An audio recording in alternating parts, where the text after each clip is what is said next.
GV Prakash music composer, actor, producer, எல்லாருக்கும் தெரிஞ்ச ஒருத்தர், பெரிய செலிபிரிட்டினே சொல்லலாம். இவரோட ஒய்ஃப் சைந்தவி. இவங்க ரெண்டு பேரும் ஸ்கூல் டேஸ்ல இருந்து ஃப்ரெண்ட்ஸா இருந்தாங்க. அப்புறம் லவ்வர்ஸா மாறினாங்க. அப்புறம் மேரேஜும் பண்ணாங்க. இவங்க ரெண்டு பேர் மேரேஜ் பண்ணி 11 வருஷம் ஆகுது. இப்ப ரீசெண்டா ஜிவி இன்ஸ்டாகிராம்ல ஒரு போஸ்ட் போட்டிருந்தாரு. என்ன அப்படின்னா, எனக்கும் என் ஒய்ஃபுக்கும் கொஞ்சம் இஷ்யூ இருக்கு. அது மட்டும் இல்லாம சில மிஸ் அண்டர்ஸ்டாண்டிங்னால நாங்க ரெண்டு பேரும் டிவோர்ஸ் பண்ண போறோம். சோ மீடியா யாரும் இதை பெருசு பண்ண வேணாம், இது எங்களோட பர்சனல் விஷயம் அப்படின்ற மாதிரி சொல்லியிருந்தாரு.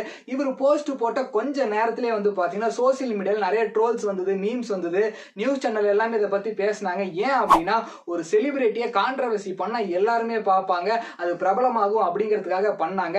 ஆனா இந்த விஷயம் அவங்க ரெண்டு பேர்த்தோட பர்சனல் அப்படிங்கறது யாருமே யோசிக்கல.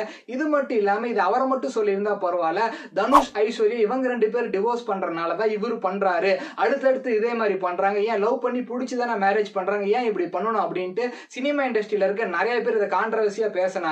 ஒருத்தரோட பர்சனல் விஷயத்துல நம்ம தேவையே இல்லாம போறது ஒரு தப்பான விஷயம். அது அவர் இன்ஸ்டாகிராம்ல ரெக்வஸ்டா கேட்டிருக்காரு. அதை நம்ம அக்செப்ட் பண்ணிக்கிட்டு நம்ம இந்த விஷயத்த பேசாம இருந்திருக்கணும். ஆனா நாம யாருமே அதை பண்றது கிடையாது. ஒரு விஷயத்த பேச வேணாம்னு சொன்னாதான் நம்ம எல்லாருமே கண்டிப்பா அதை பத்தி பேசுவோம். ஏன் இப்ப ரீசெண்டா வந்து பாத்தீங்கன்னா ஆக்ரால ஒரு ஒய்ஃப் வந்து பாத்தீங்கன்னா அவங்க ஹஸ்பண்ட் டிவோர்ஸ் பண்றாங்க. எதுக்கு அப்படின்னு கேட்டீங்கன்னா, அவங்களுக்கு காரம் பிடிக்குமா, அவங்க ஹஸ்பண்ட் வெளியே போயிருந்தப்போ ஒரு 5 ரூபா குக்கரே பேக்கெட் வாங்கிட்டு வா அப்படின்னு சொல்லியிருந்தாங்க.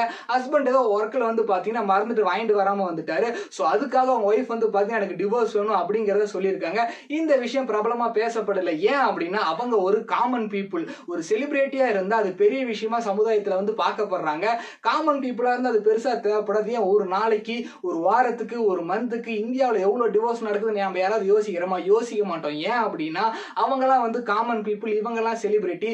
செலிபிரிட்டியா இருந்தா அவங்க லைஃப்குள்ள நம்ம போய் பார்க்கணும் அப்படிங்கிறது கிடையாது. அவங்களும் நம்மள மாதிரி ஒரு காமன் பீப்புள் தான். சோ இந்த மாதிரி விஷயம் இதுக்கப்புறம் வந்து நடந்தா நம்ம யாருமே அதை பெருசா பார்க்க கூடாது. நம்ம வேலையை நம்ம பார்க்கணும். நம்ம வேலையை நம்ம கரெக்டா பார்த்தா நமக்கு வேணுங்கிறது நம்ம கிட்ட தேடி வரும். சோ இதே மாதிரி நிறைய வீடியோஸ் பார்க்கணும். நம்ம பேஜை ஃபாலோ பண்ணிருங்க. பட்